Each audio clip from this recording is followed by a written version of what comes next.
Hi, good morning to everyone. My name is Varghese and I have been working for Be Good Academy. Most of you are familiar with this book, IELTS and TOEFL Made Easy, and this is the 18th edition of this particular book. Frankly speaking, this book contains everything necessary for an IELTS aspirant to score the required band. Definitely, what is needed is everyone should work hard and they should put in focused and sustained hard work. There are many exercises relating to English grammar. There are many essay questions, graph and letters for the task 1 of the writing module, and ideas. This book at page number 334 contains a question. I shall read it now. The question goes, people live longer today and so people stay in the workforce longer. To what extent do you agree or disagree? For the benefit of the IELTS aspirant, I read the question once again. People live longer today and so people stay in the workforce longer. To what extent do you agree or disagree? Now, for brainstorming subtle aspects of this question, we should find a suitable topic to answer, to write our first sentence of the essay of the introduction paragraph. The words people live longer today lead me to conclude that the topic is longevity. This is also known as life expectancy. What the question means is, the people live long, longevity has become a reality and the employees should be permitted to continue in workforce. To what extent do you agree? In this particular question, I would write the first sentence like this.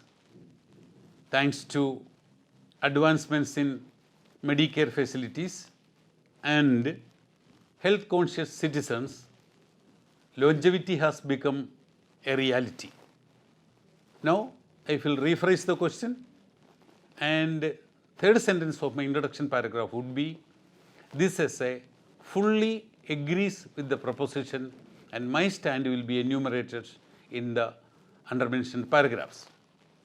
My first point in the body paragraph would be, every employee, irrespective of age and stage of life, should enjoy the liberty to continue working as long as they are mentally and physically fit for the job. For example, take the case of teachers. Definitely, a sexagenarian or a septuagenarian teacher would be more appropriate to drive home the lessons to a student rather than a academic novice.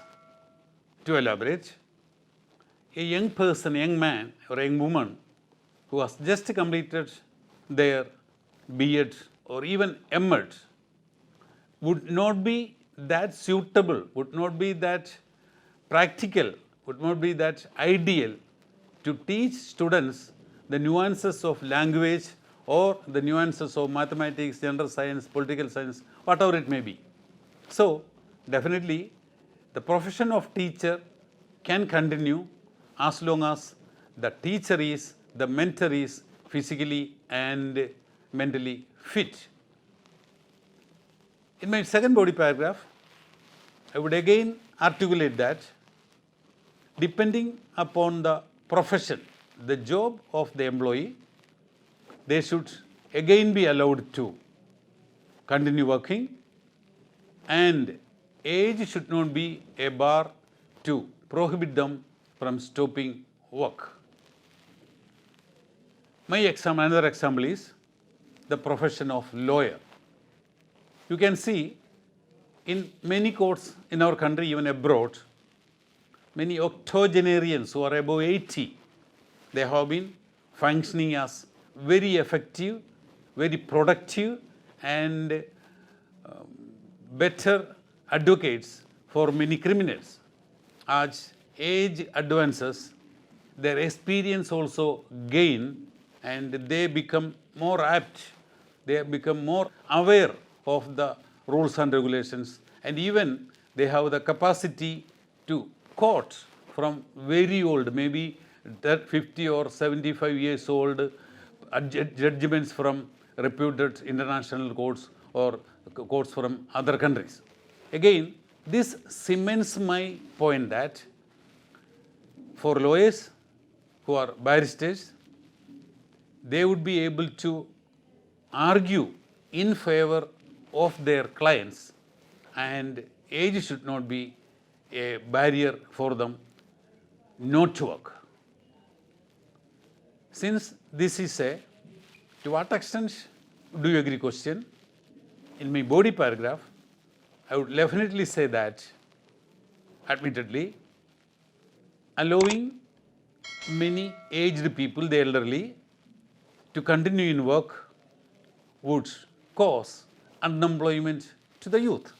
Hence, every country must strictly enforce an age limit, a maximum age limit up to when an employee can remain in work. Prima facie, this argument appears to be logical and it holds water. But the fact is that maybe in the army or in the mining industry or maybe in the shipping industry, age should be considered for work. But in the professions which I quote, that is a teacher and a professor or a lawyer, barrister, should be able to work as long as they are mentally and physically fit. Now, to conclude my point, to conclude my essay, I would mention in the conclusion paragraph that in the light of above deliberations, it can be safely articulated that many professions such as tutoring, such as arguing in courts, should have the freedom to work as long as they are physically and psychologically fit. They can do justice to their profession. The fear that it might cause unemployment is totally unacceptable and illogical. Students, in order to showcase our vocabulary, lexical resources, especially topic-specific vocabulary, it would be ideal not to repeat the same word again and again. Replacing the word with suitable synonyms would attract better band score. Here, the words which can be used as synonyms for teacher are tutor, trainer, instructor, mentor, and pedagogue. These will be useful in increasing your band score. In this particular question, the word lawyer can again be substituted by lawyer, advocate, barrister. This would again help you to show your depth of the language, especially lexical resources. Thank you.